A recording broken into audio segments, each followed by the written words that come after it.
What's up guys, Trickshot here, and today I'm going to be doing a full movement tutorial, so anything that you can do to move or anything that will help you to move, I'll be showing you guys how to do, and I'll be showing you guys how to slide hop just like this in any Krunker game that you want. So let's just get right into it. So the first thing that I want to do is show you guys how to do some basic slide hopping, which is just kind of like this, but before we do that, I'm going to have to show you guys how to change your slide control and settings and why that matters.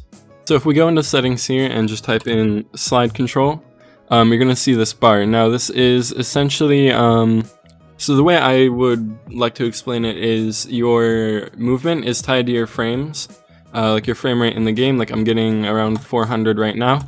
So the more frames you have, the more precise your movement's going to be, and the easier it is, like the less sliding you get. So more FPS means less sliding, and you can turn on a dime just like that. But if you turn your slide control down, it won't amplify your movement to the frames, so you start to slide around a little bit more. So while you are practicing b-hopping, you're going to want to mess around with that and try to find kind of like a sweet spot where you like the way that it is, because this is down to the individual person, how they like to move in the game.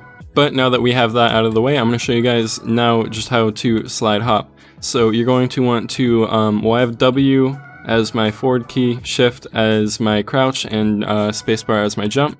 So you're just going to want to go forward, jump, and crouch. And then right before you hit the ground, or actually no, like a few milliseconds after you hit the ground, while sliding, you want to jump. And then you just kind of repeat the process. So you move forward, you jump, crouch, and as soon as you start sliding, you jump. And then you just keep repeating that. And the less time that you have on the ground sliding, the faster you will accelerate. So I'm going to start right here. So you can see that when I do this with sliding on the ground for like 1 second, I don't really accelerate that fast. But if you do it and you kind of like jump as soon as you hit the ground, you are going to go really fast, maybe like up to 5-6 times faster than when you're just doing it after sliding for like a second. Now I'm not sure why, but this is just kind of how this works. So another really useful thing for movement is a shotgun, especially the secondary shotgun right here. You can use it to boost up and jump over people to get kills, or you can, I'm going to show you guys over here that there is a wall. Now if you hear shooting on the other side of this wall, what you can do is build up some speed, jump, and kind of shoot over there at anybody over the wall. Now when you are flying around, I forgot to reload there. But when you are flying around, it'll make people not aim at you very well for a few seconds.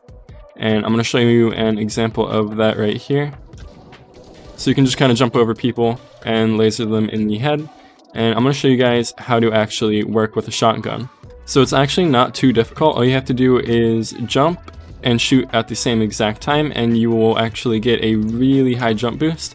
Now you can kind of change how much of a jump boost that you get by having your jump and your shooting be delayed at a certain amount of time. So if you jump and then shoot, like have a little bit of a break, you will get a less of a boost, but if you do it at the same time, you'll get more of a boost. And essentially, however, like the closer that those two actions are, you jumping and you shooting, the higher your jump boost will be, and the more further apart that they are, the less boost you will get. Alright, so now I'm going to be showing you guys how to jump over somebody correctly. So it's actually not too difficult. You just gotta jump right before they actually turn to account for you kind of changing direction. So I'm going to kind of visualize that a bit. So somebody's going to be running at you from this direction. Right about here, people are going to like notice, or like, yeah, notice that they have to turn around, so that's when they're going to start turning. So what you have to do is just kind of jump right before they can get that turn, and most of the time they just kind of spaz out because they don't know where you are, and they usually think to look at the ground, unless they're smart enough to know that when they hear that shotgun, that you're probably in the air by them. And always make sure to keep your shotgun loaded, so you don't accidentally go into a reload right before you like bump into them, because that will definitely get you killed. Alright, so now I'm going to be going over wall jumping and wall sliding. So now there are only 3 classes that can actually do this, and that would be the running gun, the agent, and the runner, and I'm just going to select the agent for this right now. So when you have a class selected that has this power, it's pretty simple to actually use. So if you want to get up onto like a high object, like this double stack of crates, all you have to do is jump and then jump again when you're on the wall. So as soon as you hit that wall, just jump again and you will get a double jump right off of the wall. And if you want to slide on a wall, which is pretty cool, all you have to do is jump onto a wall and press shift and you will exponentially fall instead of just fall straight down. And you can use this to it's hard to explain a situation where you would absolutely need this, but it can be useful when you're trying to get a better angle on somebody, or when you are kind of trying to evade somebody's aim, because they might aim a little bit down because they're expecting you to fall, but you're not falling. Kind of like that. That guy just shot right under me, but I was not falling. I was actually just sticking to the wall. So that's going to be about it for this video. Thank you guys for watching, and if you did like it, remember to subscribe and like this video, because I'm going to be putting out more tutorials about twice every week. So yeah, and the next one is going to be an aim training tutorial, which I will probably make my own map for.